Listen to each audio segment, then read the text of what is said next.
Just ask Thomas Edison. Nikola Tesla was told by Edison that he would receive $50,000 for redesigning his system of electrical current. Within a year, Tesla created an improved version of the dynamo, and instead of receiving $50,000, he was given a raise by Edison, who knew that his company would get the credit for the work that was done by Tesla. Nikola Tesla is a prime example of what not to do. Tesla invented the induction motor and the AC power system, yet none of these discoveries bear his name. As an old man, he lived in poverty. He had passion, but he did not have the cunning wit and social intelligence to avoid being taken advantage of. Financiers divested Tesla from the credit, patents and riches he would have received, which approximates at $12 million. Tesla believed science had nothing to do with politics and wasn't a superficial man who cared about the fame or the riches. Many may admire him for his nobility, but his lack of care and ignorance to how the game of power and politics was played caused him to be taken advantage of many times. Tesla had all the great ideas and inventions, yet everyone else was stealing his patents and taking the glory for themselves. Tesla wanted to do everything on his own, but he exhausted himself in the process. This is a sad yet true story about a man who was obsessed with his work, yet really never got the accolades, the money, nor the respect that he deserved.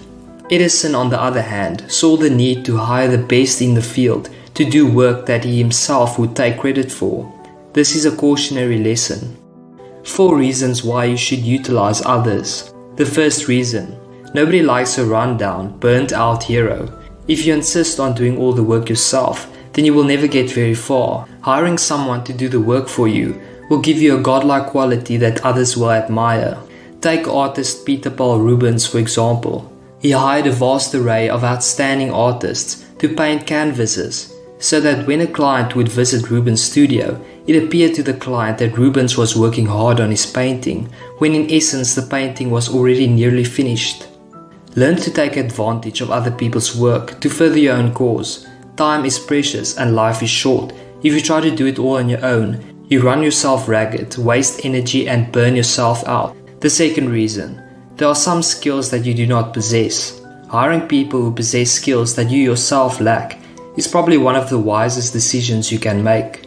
The third reason: standing on the shoulders of giants can be brilliantly manipulated. Isaac Newton, a genius in his own right, made his discoveries built on the achievements of others. Shakespeare borrowed plots and other works from several writers, and we can only guess how many people plagiarized the works of Shakespeare himself.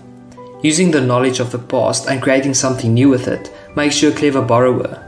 The creators of Uber combined the taxi business with an app and made millions. There is no need to reinvent the wheel.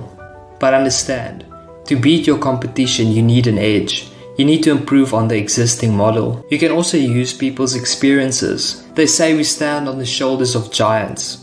We're all standing on the shoulders of the greatest writers, entrepreneurs, athletes and artists of the present and the past. Their failures can be our lessons. Their success can be our trodden path to journey through.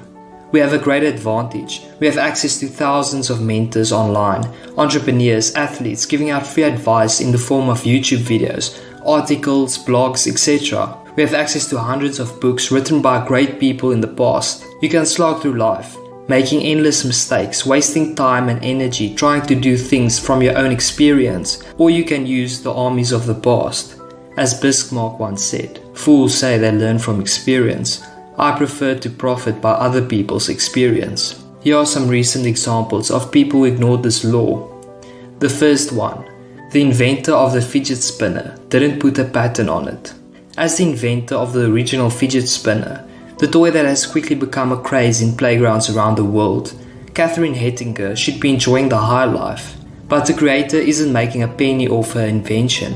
Even as the global sales of the gadget soar into the tens of millions and suppliers struggle to meet massive demand. Now, while the manufacturers and retailers who are selling the modern day versions of the toy rack up huge profits, its inventor struggles to make ends meet. Picture the vulture. He has it easy. The hard work of others becomes his work due to their failure to survive, and they become his nourishment. Keep an eye on the vulture. While you are working hard, he is hovering. Be aware of him. Learn from him. He is vigilant, ruthless and quiet. I'm not advocating to manipulate and deceive like Edison, but at least understand that there will be people attempting to manipulate and deceive you. In the game of power, it is better to be aware than ignorant.